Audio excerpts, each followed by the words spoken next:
मुख्यमंत्री तथा वित्त मंत्री।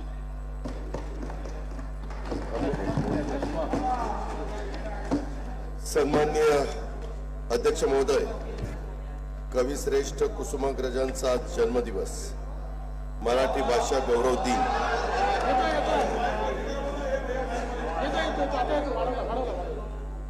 मराठी भाषा गौरव दिन म्हणून संपूर्ण महाराष्ट्र तो साजरा करतो आहे।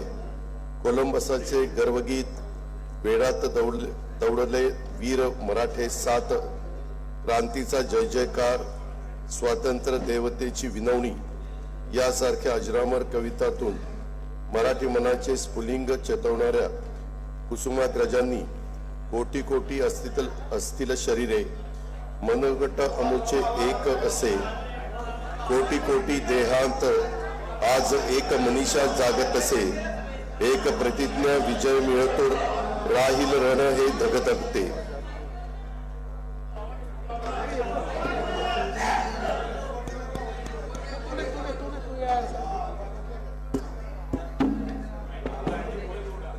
यासारख्या प्रेरक ओळी आपल्यासाठी लिहून ठेवल्या आहेत। कवी कुसुमाग्रजांना अभिवादन करून आणि तमाम मराठी मनांना आजच्या मराठी भाषा गौरव दिनाच्या शुभेच्छा देऊन मी महाराष्ट्र शासनाचा सन 2024-25 चा अंतरिम अर्थसंकल्प आपल्या अनुमतीने सभागृहाला सादर करतो आहे। संसदेच्या अर्थसंकल्पीय अधिवेशनात 4 महिन्यांच्या लेखानुदानाला मान्यता देण्यात आली आहे।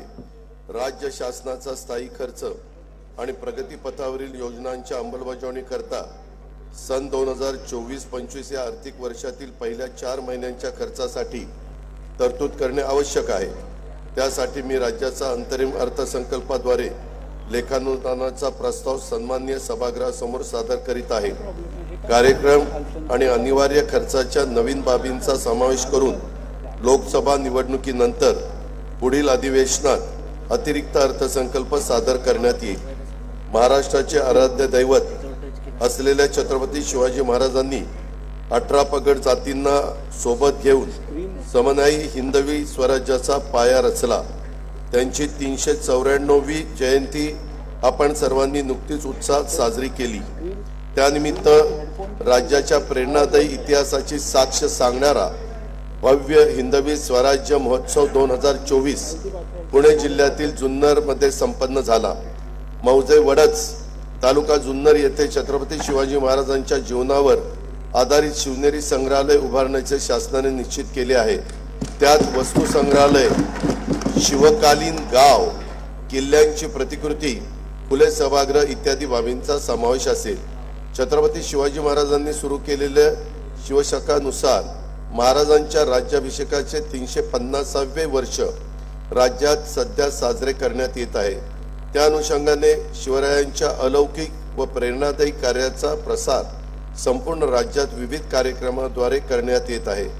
जगातल्या अनेक देशांनी महाराजांच्या सुशासन प्रणालीचे अनुकरण केले आहे।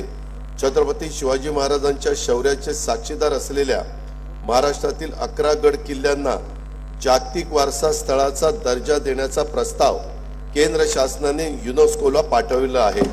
केंद्र शासनाने राज्याला दिलेल्या सातत्यपूर्ण व भक्कम पाठबळासाठी भारताचे लोकप्रिय पंतप्रधान माननीय श्री नरेंद्र मोदी यांचे मी सुरुवातीलाच मनपूर्वक आभार मानतो। राज्याला या आर्थिक वर्षात वस्तू व सेवा कराची 8,618 कोटी रुपयांची नुकसान भरपाई मिळाली। भांडवली गुंतवणुकीकरता विशेष सहाय्य योजनेअंतर्गत 7,057 कोटी 73 लाख रुपयांचे 50 वर्ष मुदतीचे बिनव्याजी कर्ज देखील मंजूर झाले। राज्यात 6 वंदे भारत एक्सप्रेस रेल्वे सेवा सुरू झाल्या। केंद्र शासनाच्या सन 2024-25 च्या अंतरिम अर्थसंकल्पात राज्यातील रेल्वे प्रकल्पासाठी 15,554 कोटी रुपयांची भरीव तरतूद करण्यात आली आहे। माननीय पंतप्रधान महोदयांनी युवक, महिला, गरीब आणि अन्नदाता या 4 प्रमुख घटकांच्यासाठी विविध कल्याणकारी योजना जाहीर केल्या आहेत। राज्यातील नागरिकांचे राहणीमान उंचावण्यासाठी दर्जेदार सुविधा उपलब्ध करून देण्यासाठी शासन कटिबद्ध आहे। शाश्वत, पर्यावरणपूरक व सर्वसमावेशक विकास साधण्याचे राज्याचे धोरण आहे। सन 2047 पर्यंत भारताला विकसित राष्ट्र बनवण्याच्या माननीय पंतप्रधान महोदयांच्या संकल्पास अनुसरून राज्याच्या अर्थव्यवस्थेचे आकारमान $1 ट्रिलियन करण्यासाठी महाराष्ट्र आर्थिक सल्लागार परिषदेच्या दिशादर्शक अहवालानुसार विकास धोरणांची प्रभावी अंमलबजावणी करण्यात येत आहे। $1 ट्रिलियन अर्थव्यवस्थेसाठी राज्यातील भांडवली गुंतवणूक मोठ्या प्रमाणात वाढवण्यात येत आहे। पायाभूत सुविधांवर ₹1 खर्च केला तर स्थूल राज्य उत्पादनामध्ये 2.5 ते 3.5 रुपयांची वाढ होते। राज्य शासनाचे सार्वजनिक उपक्रम जसे महाराष्ट्र औद्योगिक विकास महामंडळ, महाराष्ट्र राज्य पायाभूत सुविधा विकास महामंडळ, शहर आणि औद्योगिक विकास महामंडळ, महाराष्ट्र राज्य रस्ते विकास महामंडळ, महारेल याशिवाय मुंबई, पुणे आणि नागपूर महानगर प्रदेश विकास प्राधिकरणे, मेट्रोसाठी उभारलेले विविध विशेष हेतू कंपन्या, बृहन्मुंबई आणि अन्य महानगरपालिकेच्या माध्यमातून पायाभूत सुविधांचे अनेकविध प्रकल्प हाती घेऊन ते कालबद्धरित्या पूर्ण करण्यात येत आहे। पायाभूत सुविधांच्या विकासाबरोबरच सर्वसामान्य माणसांच्या जीवनामध्ये गुणात्मक बदल होतील अशा लोककल्याणकारी निर्णयाची प्रभावी अंमलबजावणी करण्यात येत आहे। राज्याचे सामाजिक, आर्थिक आणि औद्योगिक क्षेत्रामध्ये मोठ्या प्रमाणात प्रगती साधली आहे। त्यातील काही ठळक बाबींचा उल्लेख सर्वांच्या माहितीकरता इथं करणं आवश्यक आहे। भारतातील सर्वाधिक 22 किलोमीटर लांबीचा सागरी मार्ग अटल बिहारी वाजपेयी शिवडी नावाशिवाय अटल सेतूचे लोकार्पण आणि ऑरेंज गेट ते मरीन ड्राईव्ह किनारी मार्गाला जोडणाऱ्या दुहेरी बोगद्यांचे कामाचे भूमिपूजन माननीय पंतप्रधान श्री नरेंद्र मोदी यांच्या हस्ते करण्यात आले आहे। नरीमन पॉइंट ते वरळी या 11 किलोमीटर लांबीच्या किनारी मार्गाचे काम अंतिम टप्प्यात आहे। या मार्गामुळे प्रवासाच्या वेळेत 70% आणि इंधनामध्ये 34% बचत होणार आहे। स्वातंत्र्यवीर सावरकर वर्सोवा वांद्रे सागरी सेतूचे काम प्रगतीपथावर असून त्या मार्गाचा विस्तार पालघर पर्यंत करण्याचे नियोजन आहे। विलासराव देशमुख पूर्व मुक्त मार्गाचा विस्तार ठाणे शहरापर्यंत करण्यात येणार आहे। विरार अलिबाग बहुउद्देशीय मार्गाकरिता 22,225 कोटी रुपये, पुणे चक्राकार वळण मार्गाकरता 10,519 कोटी रुपये आणि जालना नांदेड द्रुतगती मार्गाकरता 2,886 कोटी रुपये भूसंपादनासाठी उभारण्यात येत आहे। कोकण रायगड जिल्ह्यातील रेवस ते सिंधुदुर्ग जिल्ह्यातील रेड्डी दरम्यानच्या सागरी महामार्गावरील 9 मोठ्या पुलांच्या पैकी 3 पुलांच्या कामांना प्रशासकीय मान्यता देण्यात आली असून ते निविदा स्तरावर आहे। रस्ते, बंदरे, विमानतळ, रेल्वे, मेट्रो, वीज या व अशा 22 पायाभूत विकास क्षेत्रातील प्रकल्प राबवण्यासाठी महाराष्ट्र राज्य पायाभूत सुविधा विकास महामंडळ स्थापन करण्यात आले। या महामंडळामार्फत एन्युटी योजना भाग 2 अंतर्गत 7,500 किलोमीटर रस्त्यांची कामे हाती घेण्यात येणार आहेत। सन 2024-25 या वर्षासाठी कार्यक्रम खर्चाकरता नगरविकास विभागास 10,629 कोटी रुपये आणि सार्वजनिक बांधकाम रस्ते विभागास 19,936 कोटी रुपयाचा नियतव्यय प्रस्तावित आहे। ग्रामीण भागातील दळणवळण अधिक गतिमान करण्यासाठी मुख्यमंत्री ग्राम सडक योजनेचा टप्पा 2 मधील 10,000 किलोमीटर रस्त्यांव्यतिरिक्त आणखी 7,000 किलोमीटर रस्त्यांच्या लांबीच्या रस्त्यांची दर्जोन्नती करण्याचा निर्णय घेण्यात आला आहे। त्यासाठी 7,600 कोटी रुपयाचा खर्च अपेक्षित आहे।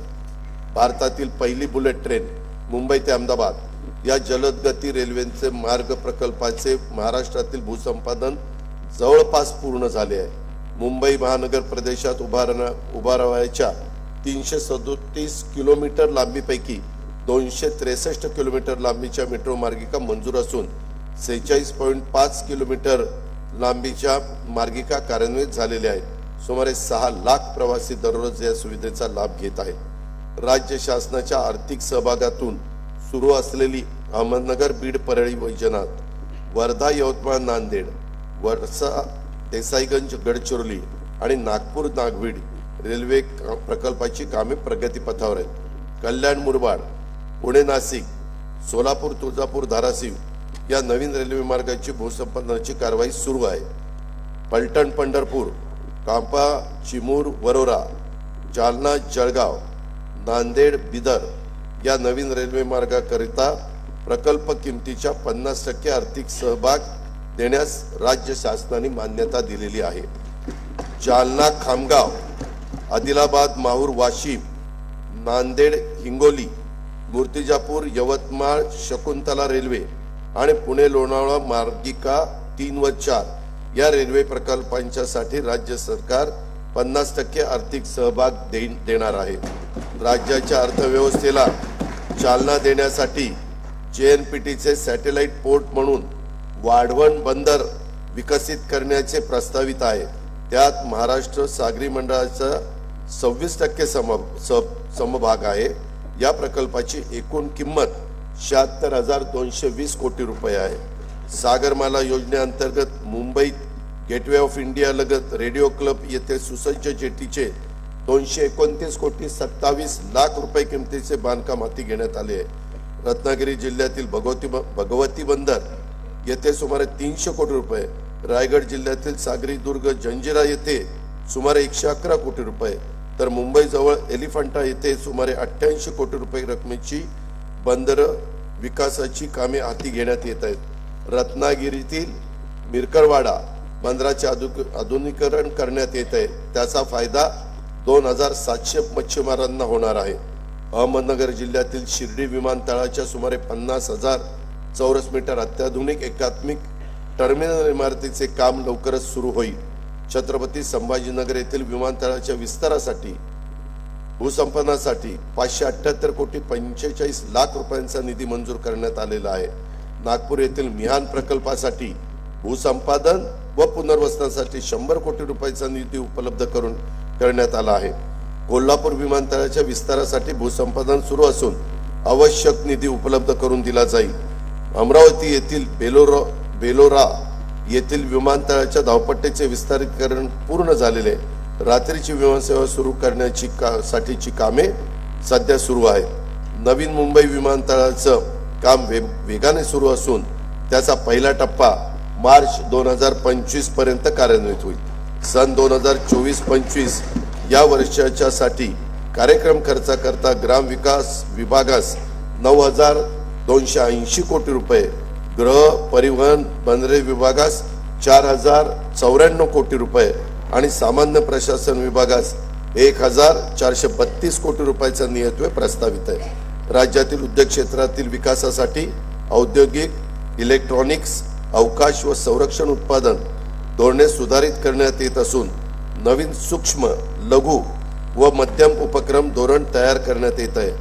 जानेवारी 2024 मध्ये स्वित्झर्लंडमधील दावोस येथे आयोजित जागतिक आर्थिक परिषदेमध्ये राज्य शासनाने 19 कंपन्यांसोबत सामंजस्य करार झाले आहेत। त्याद्वारे 3 लाख कोटीहून अधिक रुपयाची गुंतवणूक आणि सुमारे 2 लाख रोजगार निर्मिती होणार आहे। राज्याचे एकात्मिक व शाश्वत वस्त्रोद्योग धोरण 2023 ते 28 जाहीर करण्यात आले आहे। या धोरणाअंतर्गत प्रथमच अंत्योदय शिधापत्रिकेवर सार्वजनिक वितरण प्रणालीद्वारे एका कुटुंबास 1 साडीचे मोफत वाटप करण्याची कारवाई सुरू आहे। औद्योगिक क्षेत्रात लघु वस्त्रोद्योग संकुले स्थापन करण्यास भांडवली अनुदान देण्याची योजना सुरू करण्यास मान्यता देण्यात आली आहे। राज्यात 18 लघु वस्त्रोद्योग संकुले स्थापन करण्यात येणार आहे। त्याद्वारे सुमारे 36,000 नवीन रोजगार अपेक्षित आहे। निर्यातीला प्रोत्साहन देण्यासाठी पायाभूत सुविधा विकास कार्यक्रमास 450 कोटी आणि निर्यातक्षम घटकांना विशेष प्रोत्साहन देण्यासाठी 400 कोटी रुपयांची तरतूद प्रस्तावित आहे। निर्यात वाढीसाठी राज्यात 5 इंडस्ट्रियल पार्क तयार करण्यात येत आहे। सामूहिक प्रोत्साहन योजनेतून सुमारे 7,000 कोटी प्रोत्साहन निधी वितरित करण्यात येणार आहे। मुख्यमंत्री रोजगार निर्मिती कार्यक्रमातून 25,000 उद्योग घटक तयार करण्याचे उद्दिष्ट असून त्यातील 30% उद्योजक महिला असतील। या कार्यक्रमातून सुमारे 50,000 नवीन रोजगार निर्माण होणार आहेत। ट्रस्ट सेक्टर मधील उच्च तंत्रज्ञानावर आधारित 10 अतिविशाल उद्योग घटकांना प्रणेता उद्योगाचा दर्जा आणि अतिरिक्त विशेष प्रोत्साहने देण्यात येतील। त्यामुळे राज्यात 1 लाख कोटी रुपयाची गुंतवणूक तसेच 20,000 रोजगार निर्मिती अपेक्षित आहे। मेक इन इंडिया धोरणाअंतर्गत 1 जिल्हा 1 उत्पादन संकल्पनेस अनुसरून नवी मुंबई येथे युनिटी मॉल उभारण्यासाठी 196 कोटी रुपये किमतीच्या कामाची निविदा प्रक्रिया सुरू आहे। सन 2024-25 या वर्षासाठी कार्यक्रम खर्चाकरता उद्योग विभागास 1021 कोटी आणि सहकार पणन मत्स्योद्योग विभागास 1952 कोटी रुपयाचा नियतव्यय प्रस्तावित आहे। हर घर नल हर घर जल संकल्पनेनुसार ग्रामीण भागातील प्रत्येक घरात पिण्याचे शुद्ध पाणी जल जीवन मिशन अभियानातून उपलब्ध करून देण्यासाठी 1,46,64,382 नळ जोडण्याचे उद्दिष्ट निश्चित करण्यात आलेले आहे। जानेवारी 2024 पर्यंत त्यापैकी 1,22,10,475 घरगुती नळ जोड्या देण्यात आलेल्या आहेत। उर्वरित 24,53,907 नळ जोड्या देण्याचे काम देखील प्रगतीपथावर आहे। अमृत 2 अभियानांतर्गत 145 शहरातील 28,315 कोटींचे 312 प्रकल्प मंजूर करण्यात आले। त्यात पाणी पुरवठा, मलनिस्सारण, सरोवर पुनरुज्जीवन आणि हरित क्षेत्र विकास प्रकल्पाचा समावेश आहे। महाराष्ट्र सुवर्ण जयंती नगरोत्थान महाअभियान सन 2030 पर्यंत राबवण्यात येणार आहे। या महाअभियानात सर्व नागरी स्थानिक स्वराज्य संस्थांचा समावेश असून त्यांच्या वर्गीकरणानुसार शासनाकडून प्रकल्प किमतीच्या 50 ते 95% निधी उपलब्ध करून देण्यास मान्यता देण्यात आलेली आहे। या अभियानातून पाणी पुरवठा, मलनिस्सारण, रेल्वे ओव्हरब्रिज, प्रमुख रस्त्यांचे रुंदीकरण इत्यादी कामे हाती घेण्यात येणार आहेत। पालघर जिल्ह्यातील वसई विरार शहरातील 14 लाखाहून अधिक नागरिकांना लाभ देणाऱ्या सूर्या प्रादेशिक पाणी पुरवठा योजनेच्या पहिल्या टप्प्याचे लोकार्पण माननीय पंतप्रधान श्री नरेंद्र मोदी यांच्या हस्ते करण्यात आले आहे। सन 2024-25 या वर्षाकरता कार्यक्रम खर्चाकरता पाणी पुरवठा व स्वच्छता विभागास 3,875 कोटी रुपयाचा नियतव्यय प्रस्तावित आहे। विद्यार्थ्यांच्या मध्ये पर्यावरण संवर्धनाची जाणीव विकसित व्हावी तसेच प्रत्यक्ष कृतीच्या आधारे त्यांच्याकडून नैसर्गिक संसाधनाचे व्यवस्थापन व्हावे यासाठी माझी वसुंधरा अभियानांतर्गत सर्व जिल्ह्यातील शाळांमध्ये पर्यावरण सेवा योजना राबवण्यात येत आहे। दरवर्षी सुमारे 25,000 किलोमीटर राज्यमार्ग व प्रमुख जिल्हा मार्गांच्या दोन्ही बाजूंना वृक्ष लागवड करण्याचं नियोजन आहे। अटल बांबू समृद्धी योजनेअंतर्गत शेतकऱ्यांच्या 10,000 हेक्टर क्षेत्रावर बांबूची लागवड करण्यात येणार आहे। जलयुक्त शिवार अभियान 2 अंतर्गत 5,700 गावांना 1,59,886 कामांना मंजुरी देण्यात आली असून 15,389 कामं पूर्ण झाली आहेत। सन 2024-25 या वर्षासाठी कार्यक्रम खर्चाकरता पर्यावरण व वातावरणीय बदल विभागास 245 कोटी, वन विभागास 2,507 कोटी आणि मृद व जलसंधारण विभागास 4,247 कोटी रुपयाचा नियतव्यय प्रस्तावित आहे। सन 2030 पर्यंत एकूण ऊर्जा निर्मितीपैकी 40% ऊर्जा ही अपारंपरिक पद्धतीने निर्माण करण्याचं उद्दिष्ट आहे। राज्यात रूफटॉप सोलर योजना राबवण्यात येत आहे। केंद्र शासनाच्या नवीन प्रधानमंत्री सूर्य घर मोफत वीज योजनेअंतर्गत रूफटॉप सोलर पॅनल बसवण्यासाठी 78,000 रुपये मर्यादेपर्यंत अनुदान देण्यात येणार आहे। तसेच ग्राहकांना 300 युनिट पर्यंतची वीज मोफत मिळणार आहे। मुख्यमंत्री सौर कृषी वाहिनी योजना 2 अंतर्गत 7,000 मेगावॉट सौर ऊर्जा निर्मितीचे लक्ष्य गाठण्याचे नियोजन आहे। त्यामुळे शेतकऱ्यांना दिवसा वीज पुरवठा उपलब्ध होईल। शेतकऱ्यांच्यासाठी मागेल त्याला सौर कृषी पंप ही नवीन योजना सुरू करण्यात येईल। या योजनेअंतर्गत 8,50,000 नवीन सौर कृषी पंप बसवण्यात येतील। PM कुसुम योजनेअंतर्गत यावर्षी 1,00,000 सौर पंप स्थापनेचे उद्दिष्ट असून त्यापैकी 78,757 पंप आतापर्यंत कार्यान्वित झालेले आहेत। राज्यात सर्व उपसा योजनांचे सौर ऊर्जीकरण करण्यासाठी पुढील 2 वर्षात आवश्यक तो निधी उपलब्ध करून देण्यात येईल। तसेच उपसा सिंचन योजनेअंतर्गत ग्राहकांच्यासाठी वीज दर सवलतीस 1 वर्ष मुदतवाढ देण्यात येईल। वीज सेवा उपलब्ध नसलेल्या राज्यातील सुमारे 37,000 अंगणवाडी केंद्रांना सौर ऊर्जा संच देण्यात येणार आहे। वन्य प्राण्यांद्वारे होणाऱ्या शेती पिकांच्या नुकसानीला आळा घालण्यासाठी डॉक्टर श्यामाप्रसाद मुखर्जी जनवन विकास योजनेअंतर्गत शेतकऱ्यांना सौर ऊर्जा कुंपणासाठी अनुदान देण्यात येणार आहे। या सर्व पर्यावरण स्नेही सौर ऊर्जा योजनांमुळे खनिज इंधनावरील अवलंबित्व कमी होऊन प्रदूषणात घट होईल, तसेच हरित ऊर्जा निर्मिती क्षेत्रात राज्य अग्रेसर होईल। सन 2024-25 या वर्षाकरता खर्चाकरता ऊर्जा विभागास 11,934 कोटीचा नियतव्यय प्रस्तावित आहे। नमो शेतकरी महासन्मान निधी योजनेअंतर्गत 84,57,000 शेतकरी कुटुंबांना पहिल्या हप्त्यापोटी 1,691 कोटी 47 लाख रुपये अनुदान प्रदान करण्यात आलेले आहे। खरीप हंगाम 2023 मध्ये 1 रुपयात पीक विमा योजनेतून 50,01,000 शेतकरी अर्जदारांना 2,268 कोटी 43 लाख रुपये विमा रक्कम अदा करण्यात आलेली आहे। नानाजी देशमुख कृषी संजीवनी प्रकल्पाच्या 6,000 कोटी रुपये किमतीच्या दुसऱ्या टप्प्यात मान्यता देण्यात आलेली आहे। वसंतराव नाईक कृषी विद्यापीठ परभणी अंतर्गत बीड जिल्ह्यातील मौजे जिरेवाडी तालुका परळी वैजनाथ येथे सोयाबीन संशोधन व प्रक्रिया उपकेंद्र, शासकीय कृषी महाविद्यालय आणि कृषी व्यवसाय व्यवस्थापन महाविद्यालय स्थापन करण्यास मान्यता देण्यात आलेली आहे।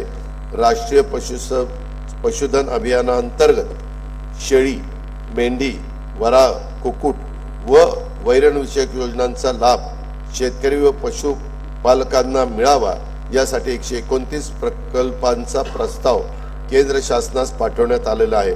सन 2024-25 या वर्षासाठी कार्यक्रम खर्चाकरता कृषी विभागास 3,650 कोटी, पशुसंवर्धन व दुग्ध विकास आणि मत्स्य व्यवसाय विभागास 555 कोटी आणि फलोत्पादन विभागास 708 कोटी रुपयाचा नियोजित प्रस्तावित आहे। खरीप हंगाम 2023 मध्ये राज्यातील 40 तालुक्यात दुष्काळ व 1,245 महसुली मंडळामध्ये दुष्काळ सदृश्य परिस्थिती जाहीर करून विविध सवलती लागू करण्यात आल्या आहेत। नैसर्गिक आपत्तीमुळे शेती पिकांचे नुकसान झालेल्या 44,82,000 शेतकऱ्यांना 3,825 कोटी रुपयांची रक्कम प्रदान करण्यात आलेली आहे। विविध नैसर्गिक आपत्तीमुळे झालेल्या शेती पिकांच्या नुकसानीकरता जुलै 2022 पासून 12,769 कोटी रुपयाची मदत देण्यात आलेली आहे। सन 2024-25 वर्षासाठी कार्यक्रम खर्चाकरता मदत पुनर्वसन विभागास 668 कोटी रुपयाचा नियोजित प्रस्तावित आहे। राज्यात 259 सिंचन प्रकल्प सध्या प्रगतीपथावर आहेत। त्यापैकी 39 प्रकल्पाची कामे पूर्ण होऊन 2,34,000 हेक्टर जमीन सिंचन क्षमता निर्माण होणार आहे। बळीराजा संजीवनीतील जलसंजीवनी योजनेतील 91 प्रकल्पापैकी 46 प्रकल्प पूर्ण झाले असून मार्च 2025 पर्यंत आणखी 16 प्रकल्प पूर्ण होणार आहेत। कोल्हापूर आणि सांगली जिल्ह्यात पूर व इतर नैसर्गिक आपत्तीमुळे वारंवार होणारे नुकसान टाळण्यासाठी जागतिक बँक सहाय्यता 3,200 कोटी रुपये किमतीचा प्रकल्प हा राबवण्यात येणार आहे। महाराष्ट्र सिंचन सुधारणा कार्यक्रमाअंतर्गत येत्या 3 वर्षात राज्यातील 25 वर्षापेक्षा जुन्या 155 प्रकल्पाची दुरुस्ती तसेच 75 अपूर्ण सिंचन प्रकल्पाची कामे पूर्ण करण्यात येतील। याद्वारे 3,55,000 हेक्टर सिंचन क्षमता आणि 23.37 TMC पाणी साठा निर्माण होईल। त्यासाठी 15,000 कोटी रुपयाचा खर्च अपेक्षित आहे। विदर्भातला सिंचनाचा अनुशेष दूर करण्यासाठी 2,000 कोटी रुपयांची तरतूद करण्यात येईल। विदर्भासाठी महत्वाकांक्षी असलेल्या वैनगंगा नळगंगा नदी जोड प्रकल्पाद्वारे 3,71,000 हेक्टर क्षेत्रास सिंचनाचा लाभ होणार असून प्रकल्पासाठी आवश्यक तो निधी उपलब्ध करून देण्यात येईल। मराठवाड्यामध्ये ऊर्ध्व पैनगंगा, कृष्णा मराठवाडा, लेंडी, जायकवाडी टप्पा 2, नांदूर मधुमेश्वर, निम्न दुधना, विष्णुपुरी टप्पा 2 या मोठ्या प्रकल्पांसह 11 मोठे प्रकल्प, 8 मध्यम प्रकल्प व 29 लघु पाटबंधारे प्रकल्पाची कामे प्रगतीपथावर आहेत। नदीपात्रात पाणी अडवण्यासाठी मोठ्या प्रमाणावर बॅरेजेसची कामे हाती घेण्यात आली आहेत। सुयोग्य जागेची आणि पाण्याची उपलब्धता विचारात घेऊन मोठ्या प्रमाणावर उच्चदन जलविद्युत प्रकल्प खाजगी सहभागातून हाती घेण्यात येतील। खारभूमी विकास कार्यक्रमांतर्गत कोकण किनारपट्टीवर खार बंधाऱ्यासाठी 36 कामे प्रगतीपथावर आहेत, 12 पूर्ण झालेली आहेत. त्याद्वारे 938 हेक्टर क्षेत्र शेती योग्य करण्यात आलेले आहे. खार भूमी विकासासाठी 113 कोटी रुपयाचा नियतव्यय प्रस्तावित आहे. कोयदा धरणाच्या बुडीत क्षेत्रातील शेवटच्या भागातील 23 गावांच्यासाठी बंधारे बांधण्यात येतील. सन 2024-25 या वर्षासाठी कार्यक्रम खर्चाकरता जलसंपदा, दाब क्षेत्र विकास व खार भूमी विभागास 16,456 कोटी रुपयाचा नियतव्यय प्रस्तावित आहे. मुलींच्या सक्षमीकरणासाठी लेक लाडकी ही नवीन योजना 1 एप्रिल 2023 पासून सुरू करण्यात आली आहे. लाभार्थी मुलीला या योजनेतून तिच्या वयाच्या 18 वर्षापर्यंत टप्प्याटप्प्याने एकूण 1,01,000 रुपये मिळतील अशी तरतूद करण्यात आलेली आहे. अध्यक्ष महोदय, त्याच्यामध्ये सांगायचं झालं तर बिजली चमकती है तो आकाश बदल देती है, आंधी उठती है तो दिन रात बदल देती है, जब गरजती है नारी शक्ति तो इतिहास बदल देती है. शहरी भागातील कुपोषणाच्या समस्येवर मात करण्यासाठी नागरी बाल विकास केंद्र सुरू करण्यास मान्यता देण्यात आली असून त्यामुळे अतितीव्र कुपोषण बालकांना सर्वसाधारण श्रेणीत आणण्यात मदत होईल. राज्याचे मुख्यमंत्री महिला सशक्तीकरण अभियान राबवण्यात येत आहे. या अभियानांतर्गत प्रत्येक जिल्ह्यात किमान 1 लाख महिलांना विविध शासकीय योजनांचा थेट लाभ देण्याचं उद्दिष्ट आहे. 10 मोठ्या शहरातील 5,000 महिलांना पिंक रिक्षा उपलब्ध करून देण्याची योजना प्रस्तावित आहे. राज्यातील अंगणवाडी सेविका आणि मदतनीसांची 14,000 रिक्त पदे भरण्यात आली आहे. उर्वरित देखील पद ताबडतोब भरण्याची कारवाई सुरू आहे. 2024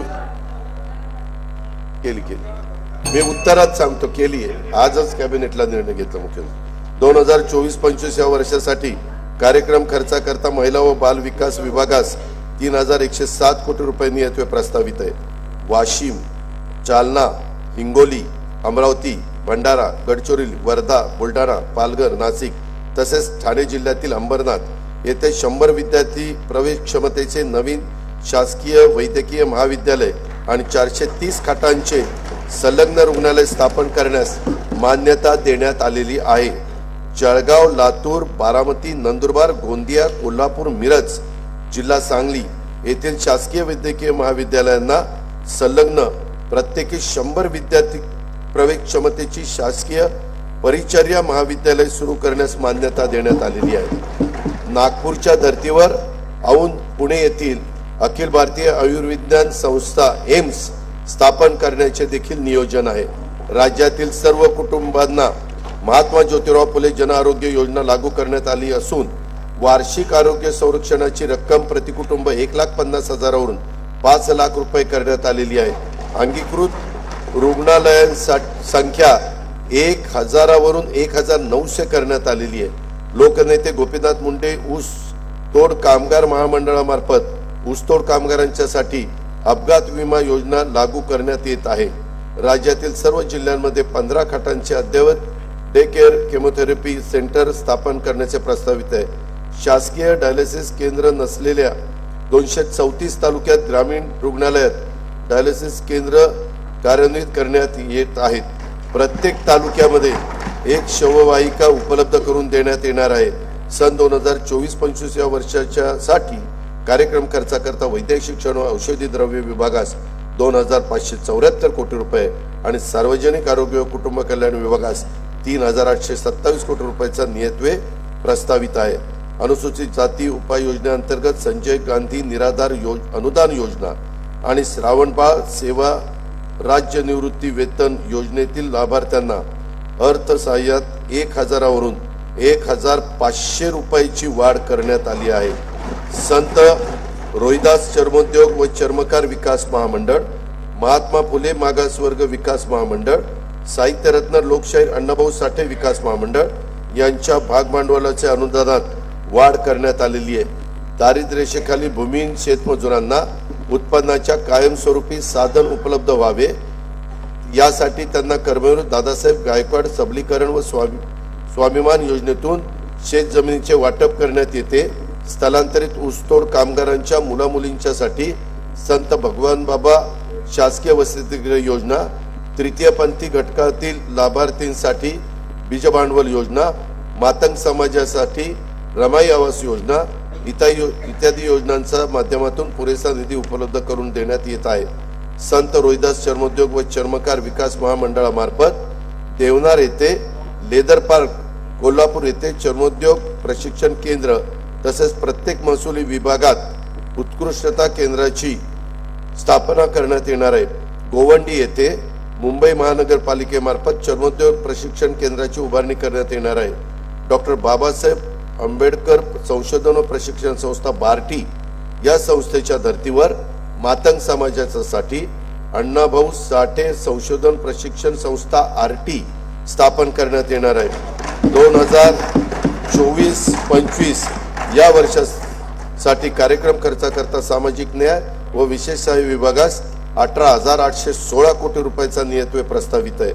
आदिवासी विकास उपाययोजनेअंतर्गत बालकांच्या पोषणामध्ये वाढ करण्यासाठी भारतरत्न डॉक्टर APJ अब्दुल कलाम अमृत आहार योजना, शासकीय आश्रमशाळांमध्ये विज्ञान केंद्राची उभारणी करण्याकरता नमो आदिवासी स्मार्ट शाळा अभियान, वसतिगृहात प्रवेश न मिळालेल्या विद्यार्थ्यांना उच्च शिक्षणासाठी पंडित दीनदयाळ उपाध्याय स्वयं योजना, घरकुले उपलब्ध करून देण्यासाठी शबरी आदिवासी घरकुल योजना, पाडे बारमाही रस्त्यांना जोडण्यासाठी भगवान बिरसा मुंडा जोड रस्ते योजना, वस्त्यांना पायाभूत सुविधा उपलब्ध करून देण्यासाठी ठक्कर बाप्पा आदिवासी विकास योजना आदी योजनांच्या माध्यमातून पुरेसा निधी उपलब्ध करून देण्यात येत आहे।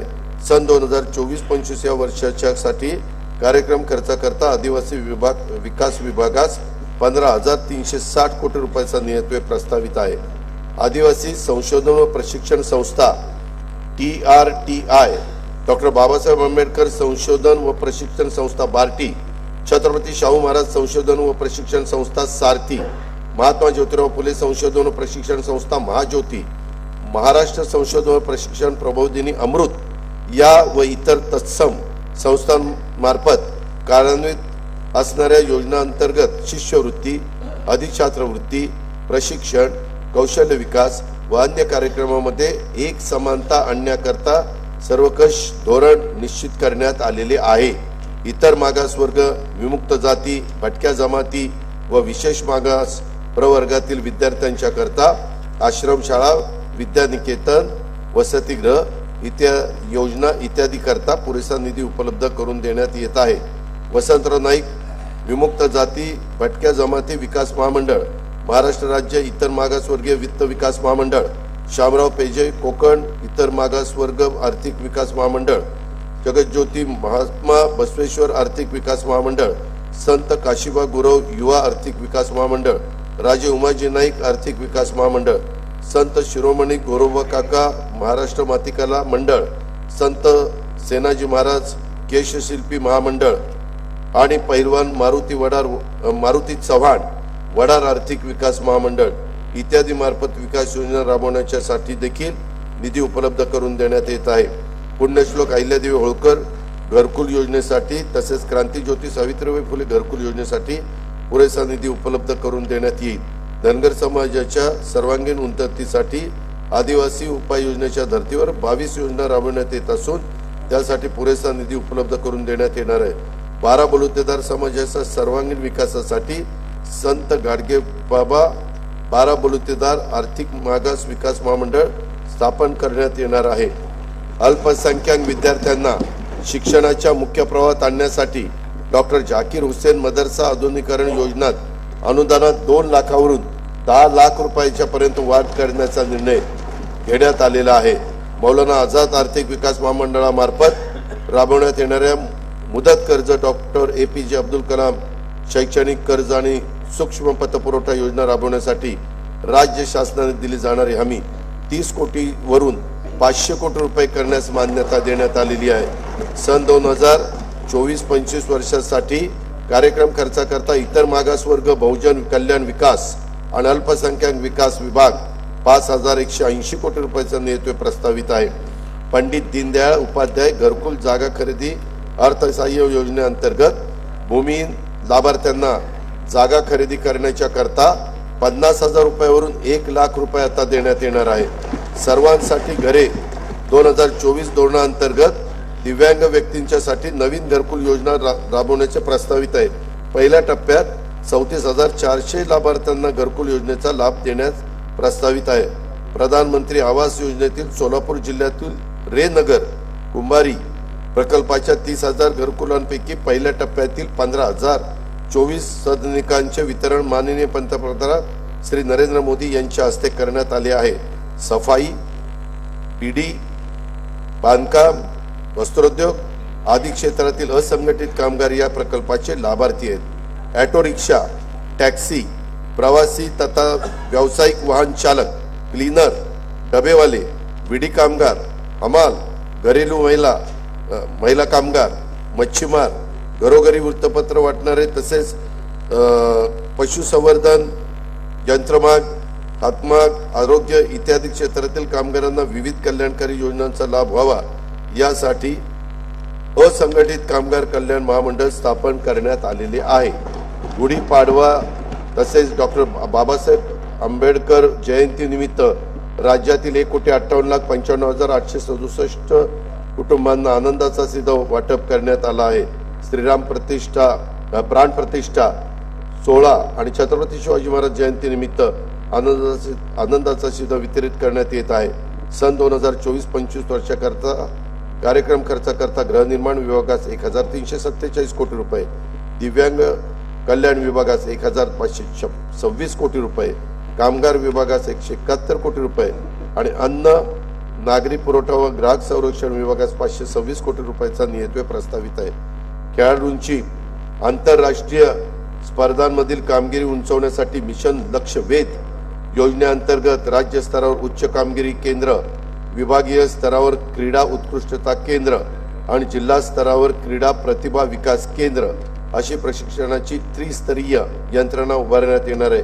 आशियाई क्रीडा स्पर्धेत पदक मिळवणाऱ्या महाराष्ट्रातील खेळाडूंना पारितोषिक रकमेमध्ये 10 पट वाढ करण्यात आलेली आहे। सुवर्ण पदकासाठी 1 कोटी रुपये, रौप्य पदकासाठी 75 लाख रुपये आणि कांस्य पदकासाठी 50 लाख रुपयाची पारितोषिके देण्यात येत आहे।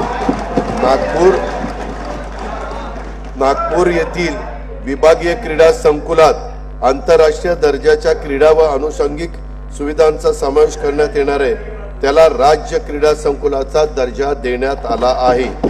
सन 2024-25 वर्षासाठी कार्यक्रम खर्चाकरता क्रीडा विभागास 537 कोटी रुपयाचा नियतव्यय प्रस्तावित आहे। शासनाने संशोधन, आरोग्य, कृषी विकास, कौशल्य विकास आणि हवामान या क्षेत्रामध्ये गुगल, इन्फोसिस, नॅस्कॉम, बर्मिंगहॅम विद्यापीठ, ब्रिटिश काउन्सिल, युनिसेफ अशा नामांकित संस्थांशी सामंजस्य करार केलेला आहे। महाराष्ट्र ड्रोन मिशन राबवण्याची मान्यता देण्यात आलेली आहे। सध्या 13 ठिकाणी जिल्हास्तरीय आणि 6 ठिकाणी विभागीय ड्रोन केंद्र स्थापन करण्यात येणार आहेत। या प्रकल्पाच्या पहिल्या 5 वर्षाच्या अंमलबजावणीसाठी 238 कोटी 63 लाख रुपये अंदाजित खर्चास मान्यता देण्यात आलेली आहे। मुंबई वरळी येथे आधुनिक प्रशिक्षण व कौशल्य विकास भवन हे उभारण्यात येईल। सन 2024-25 या वर्षाच्या साठी कार्यक्रम खर्चाकरता उच्च व तंत्र शिक्षण विभागास 2,098 कोटी रुपये आणि शालेय शिक्षण विभागास 2,959 कोटी रुपये नियतव्यय प्रस्तावित आहे। व्यावसायिक शिक्षण, नाविन्यता, कौशल्य वृद्धी विषयक योजनांची अंमलबजावणी तसेच गुणवत्तापूर्ण पायाभूत सुविधा आणि कार्यप्रणालीच्या बळकटीकरणासाठी जागतिक बँक सहाय्यित मानवी विकासासाठी उपयोजित ज्ञान आणि कौशल्य विकास दक्ष या 2,307 कोटी रुपयांच्या प्रकल्पास शासनाने मंजुरी दिलेली आहे। युवकांना रोजगारक्षम आणि उद्योगक्षम बनवण्यासाठी प्रत्येक महसूल विभागामध्ये आंतरराष्ट्रीय कौशल्य विकास केंद्र आणि संत गाडगेबाबा स्वच्छ भारत कौशल्य प्रबोधिनी सुरू करण्यात येत आहे। या व्यतिरिक्त राज्यात नवीन 2,000 प्रमोद महाजन कौशल्य विकास केंद्र स्थापन करण्यात येत आहे। 1,000 महाविद्यालयांमध्ये कौशल्य विकास केंद्र सुरू करण्यात येणार आहेत। उद्योगांना आवश्यक तंत्रज्ञानाशी अनुरूप कौशल्य विकास प्रशिक्षण केंद्र कोराडी नागपूर येथे उभारण्यात येणार आहे। राज्यातील प्रत्येक जिल्ह्यात 500 युवक युवतींना पर्यटन व आदरातिथ्य क्षेत्रातील कौशल्य प्रशिक्षणासाठी मान्यता देण्यात आली आहे। सन 2024-25 वर्षाकरता कार्यक्रम खर्चाकरता कौशल्य नाविन्यता रोजगार आणि उद्योजकता विकास विभागास 807 कोटी रुपयाचा नियतव्यय प्रस्तावित आहे। पर्यटनाला चालना देण्यासाठी शाश्वत पर्यटन धोरण आखण्यात येईल। राज्यातील 50 पर्यटन स्थळांची निवड करून त्या ठिकाणी theme park, adventure sports, shopping mall, water park आणि निवासी व्यवस्था करण्यात येत आहे। लोणार जिल्हा बुलढाणा, अजिंठा वेरूळ जिल्हा छत्रपती संभाजीनगर, कळसुबाई भंडारदरा जिल्हा अहमदनगर, त्र्यंबकेश्वर जिल्हा नाशिक तसेच कोकणातील सागरी किल्ल्यांच्या ठिकाणी पर्यटनासाठी उच्च दर्जाच्या सुविधा निर्माण करण्यात येणार आहे। लोणावळा येथे 333 कोटी 56 लाख रुपये अंदाजित किमतीचा जागतिक दर्जाचा स्कायवॉक प्रकल्प उभारण्यात येईल। शिवसागर जलाशय जिल्हा सातारा, गोसीखुर्द जलाशय जिल्हा भंडारा, वाघूर जलाशय जिल्हा जळगाव येथे नाविन्यपूर्ण जलपर्यटन प्रकल्प राबवण्यात येणार आहे। कोकण विभागात पर्यटनास चालना देण्यासाठी शिवकालीन 32 गडकिल्ल्यांचे नूतनीकरण व संवर्धन करण्यात येणार आहे। राज्यातील पर्यटकांना आणि भाविकांना किफायतशीर दरामध्ये उत्तम सुरक्षित सुविधा पुरवण्यासाठी श्रीनगर जम्मू काश्मीर आणि श्रीराम जन्मभूमी अयोध्या येथे महाराष्ट्र भवन बांधण्याचा निर्णय घेतलेला आहे।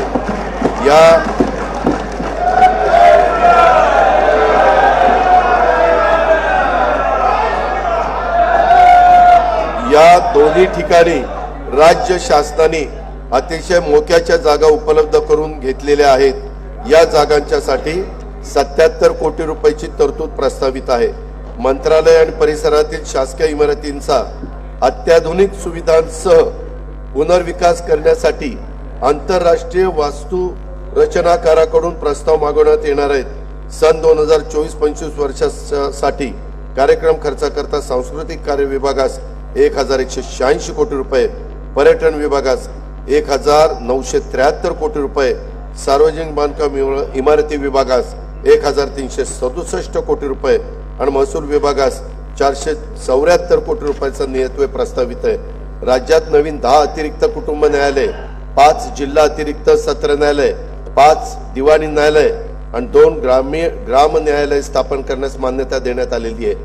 पोलीस शिपायांच्या 18,331 रिक्त पदावर भरती करण्यात आली असून आणखी 17,471 रिक्त पदे भरण्याची कार्यवाही सुरू आहे।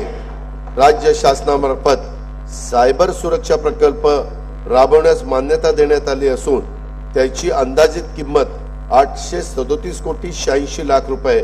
सन 2024-25 या वर्षासाठी कार्यक्रम खर्चाकरता विधी व न्याय विभागास 759 कोटी रुपये, गृह पोलीस विभागास 2237 कोटी रुपये आणि उत्पादन शुल्क विभागास 153 कोटी रुपयाचा नियतव्यय प्रस्तावित आहे। राज्याचा स्वतःच्या कर महसुलात वस्तू व सेवा कर विभागाचा वाटा 65%। या विभागाची पुनर्रचना आवश्यक असून ती तातडीने करण्यात येईल। विभागाच्या अत्याधुनिक सुविधायुक्त कर प्रशिक्षण अकादमी स्थापन करण्यात येईल। वस्तू व सेवा कर भवन वडाळा मुंबई येथील बांधकाम प्रगतीपथावर आहे। स्वातंत्र्य सैनिकांचे निवृत्ती वेतन प्रतिमाह 10,000 रुपयावरून दुप्पट म्हणजेच 20,000 रुपये करण्यात आलेले आहे। सन 2024-25 या वर्षासाठी कार्यक्रम खर्चाकरता वित्त विभागास 208 कोटी रुपयाचा नियतव्यय प्रस्तावित आहे। स्वराज्य रक्षक छत्रपती संभाजी महाराजांचे बलिदान स्थळ मौजे तुळापूर तालुका हवेली व समाधी स्थळ वडू बुद्रुक तालुका शिरूर जिल्हा पुणे येथील स्मारकाला 350 कोटी रुपये किमतीच्या विकास आराखड्यास मान्यता देण्यात आली असून त्याचं काम सुरू झालेलं आहे।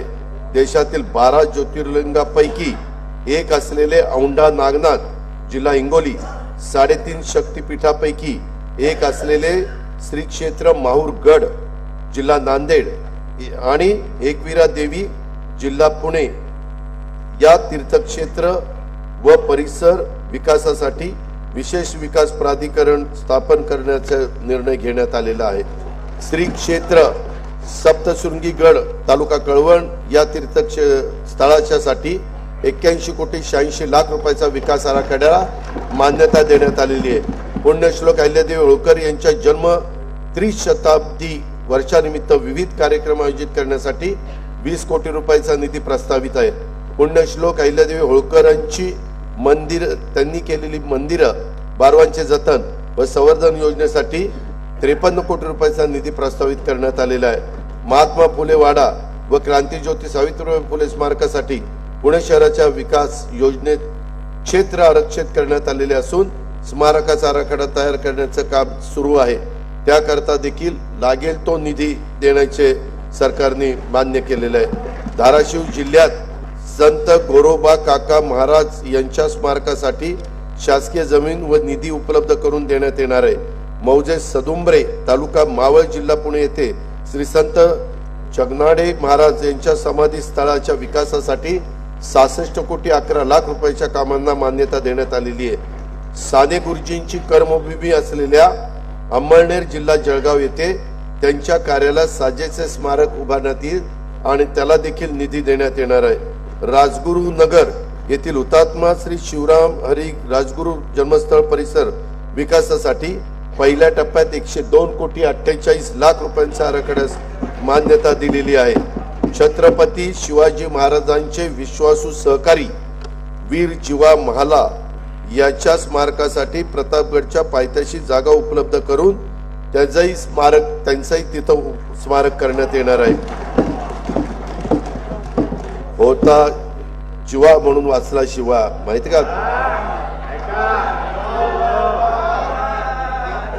पुणे महानगरपालिकेमार्फत संगमवाडी पुणे येथे लहुजी वस्ताद साळवे यांच्या स्मारकाचा कामाचा शुभारंभ आदेश देण्यात आलेले।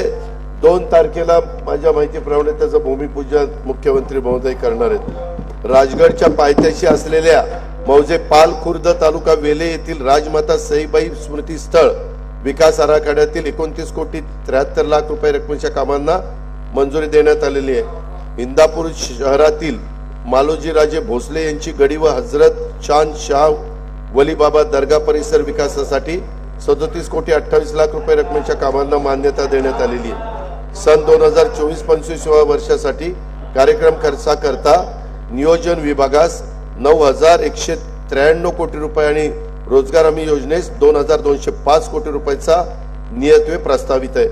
महाराष्ट्राबाहेर मराठी भाषेचे संवर्धन करणाऱ्या मराठी मंडळांना अनुदान देण्यात येईल। मराठी मंडळाच्या इमारती वास्तू व स्मारकासाठी संवर्धनासाठी आवश्यक निधी उपलब्ध करून दिला जाईल। गोवा व दिल्ली प्रमाणेच बेळगाव कर्नाटक येथे मराठी भाषा उपकेंद्र स्थापन केले जाईल। त्याकरता देखील आवश्यक तो निधी उपलब्ध करून दिला जाईल। रिद्धपूर जिल्हा अमरावती येथे मराठी भाषा विद्यापीठ स्थापन करण्यास मान्यता देण्यात आलेली आहे। मंगेश पाडगावकर कवितेचे गाव हा उपक्रम वेंगुर्ला जिल्ह्यात सिंधुदुर्ग येथे राबवण्यात येणार असून मराठी भाषेला अभिजात भाषेचा दर्जा प्राप्त करून घेण्यासाठी विशेष प्रयत्न केले जात आहेत। मुंबईतील गिरगाव येथे मराठी भाषा भवनाचे काम कालबद्ध पद्धतीने पूर्ण करण्यात येणार आहे।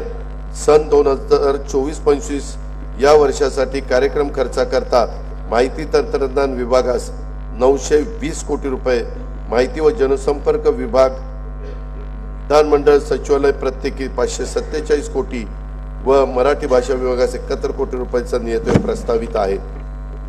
जिल्हा सन 2024-25 मध्ये जिल्हा वार्षिक योजनेअंतर्गत 18,165 कोटी रुपयाचा नियतव्यय प्रस्तावित करण्यात आलेला आहे आणि हा नियतव्यय मागील वर्षाच्या तुलनेत 20% अधिक दिलेला आहे। वार्षिक योजना 2024-25 कार्यक्रम खर्चासाठी 1,92,000 कोटी रुपयाचा नियतव्यय प्रस्तावित करण्यात आला आहे। त्यामध्ये अनुसूचित जाती उपाय योजनेच्या 15,893 कोटी रुपये आणि आदिवासी विकास उपाय योजनेच्या 15,360 कोटी रुपयाचा नियतव्यय प्रस्तावित आहे। 2024-25 मध्ये एकूण खर्चासाठी 6,522 कोटी रुपयांची तरतूद प्रस्तावित आहे। महसुली जमा 4,98,758 कोटी रुपये, महसुली खर्च 8,492 कोटी रुपये प्रस्तावित आहे। परिणामी 9,734 कोटी रुपयाचा महसुली तूट अपेक्षित त्या ठिकाणी आहे। राज्यातील राज्यकोषीय तूट आणि महसुली तूट राजकोषीय उत्तरदायित्व व वित्तीय व्यवस्थापन कायद्याचे निश्चित केलेल्या मर्यादेच्या आत ठेवण्यात शासन यशस्वी ठरलेले आहे। सन 2024-25 ची राजकोषीय तूट 99,288 कोटी रुपये आहे। अध्यक्ष महोदय, हा अर्थसंकल्प मांडून झाल्यानंतर प्रथेप्रमाणे विरोधी पक्षाच्या नेत्यांच्या प्रतिक्रिया येतीलच, त्या ठरलेल्याच असतात, हे आपल्याला सगळ्यांना माहिती आहे। अंतरिम अर्थसंकल्प मांडल्यानंतर त्यांना आपल्या नेहमीच्या प्रतिक्रियांचा थोडासा विचार करायला हवा। आज ज्यांची जयंती आहे त्या कुसुमाग्रजांच्या शब्दात सांगायचे तर, प्रकाश पेरा आपुल्या भोवती, दिव्याने दिवा पेटत असे, इथे भ्रष्टता तिथे नष्टता, शंखच पोकळ फुकू नका, भलेपणाचे कार्य उगवता, उगाच टीका करू नका।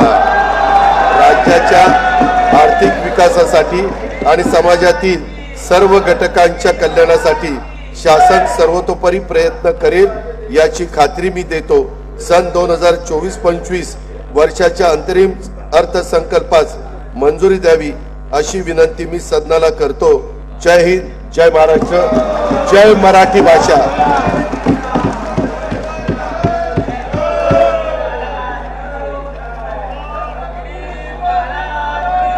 सन 2024-2025च्या अंतरिम अर्थसंकल्प सभागृहात सादर करण्यात आला।